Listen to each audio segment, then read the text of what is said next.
ये उनको भी मेयारी नहीं मिल रही। सरकार की तालीम अलग है, प्राइवेट तालीम अलग है। जितना पैसा दोगे उतनी तालीम खरीदो, गरीब कहाँ जाएगा? उसके लिए तो सारे मौके बंद हैं।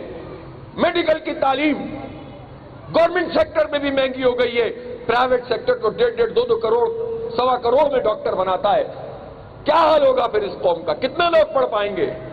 यही तमाम शोबों का हाल है। आईटी की एजुकेशन महंगी है। तो हमारा ये हक है कि हमारे बच्चों को तालीम मिले, रोजगार मिले।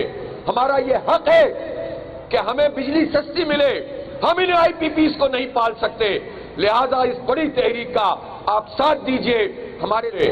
हमारा ये हक है कि हमें बिजली सस्ती मिले। हम इन आईपीपीस को नहीं पाल सकते, लिहाजा इस बड़ी तहरीक का आप साथ दीजिए, हमारे साथ कदम से कदम मिलाकर चलिए। नौजवानों से खास तौर पर कहता हूं कि आपकी असल जमात इस्लामी है, जो आपको इंशाअल्लाह अकोमोडेट करेगी, आपको आगे बढ़ाएगी इंशाअल्लाह।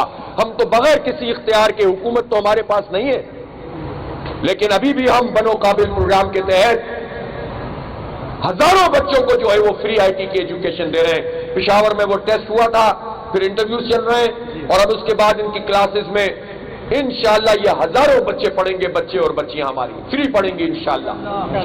और फिर हम पूरे पाकिस्तान में इसको लॉन्च करने जा रहे हैं।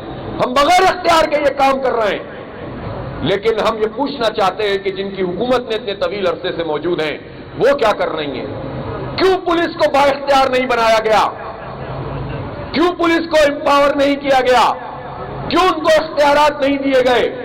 क्यों उनकी ट्रेनिंग प्रॉपर नहीं है? कि जिसके नतीजे में फिर ये कहा जाता है कि जब चाहो तुम फौज को बुला लो। 2010 में जरदारी साहब ने उस कानून पर दस्तखत किए थे जिसमें फौज को इंटरनल सिक्योरिटी के लिए बुलाया गया था, और फिर इमरान खान साहब ने भी वो दस्तखत किए थे जिसमें फौज को इंटरनल सिक्योरिटी के लिए बुलाया गया है। इसलिए मसला सिर्फ ये नहीं है, जब हालात बिगड़ते हैं तो हम किसकी तरफ देखेंगे? फौज भी हमारी है, पुलिस भी हमारी है, लेकिन हर एक के करने का काम है। अगर ये डिमांड बढ़ती है कि इंटरनल सिक्योरिटी हुकूमत करेगी और पुलिस करेगी, तो फौज को इसका साथ देना चाहिए, उसके लिए मौके पैदा करना चाहिए। ये ज्यादा बेहतर चीज है। लेकिन मिलजुल कर बैठेंगे तो मसला हल होगा, तबादला ख्याल करेंगे तो प्रॉब्लम रिजॉल्व होगी। लेकिन अगर इसी तरह से अफरा तफरी चलती रहे तो पाकिस्तान की सालमियत को खतरा है। बलोचिस्तान के ऊपर सबकी नजरें हैं। हम ये चाहते हैं कि बलोचों के हुकूक का भी तहफ़्फ़ुज़ किया जाए, और किसी को यह न मौका मिले कि वो वहां होने वाली ज्यादतियों को सामने रखते हुए, लापता अफराद को सामने रखते हुए पाकिस्तान को तोड़ने या पाकिस्तान को नुकसान पहुंचाने के किसी एजेंडे पे अमल पैरा हो सके।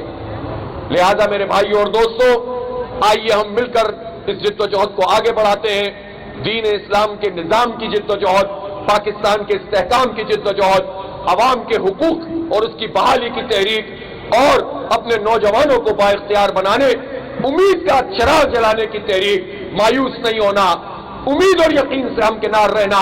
ये पाकिस्तान इंशाअल्लाह वही पाकिस्तान बनेगा जो आगे भी बढ़ेगा और पूरे खित्ते को लीड भी करेगा इंशाअल्लाह। बहुत बहुत शुक्रिया आपकी मोहब्बतों का, आपके इस्तक़बाल का। जज़ाकल्लाह व आखिर दावाना। आमिर जमात इस्लामी हाफिज नईमुर रहमान करवैली से खिताब किया गया है।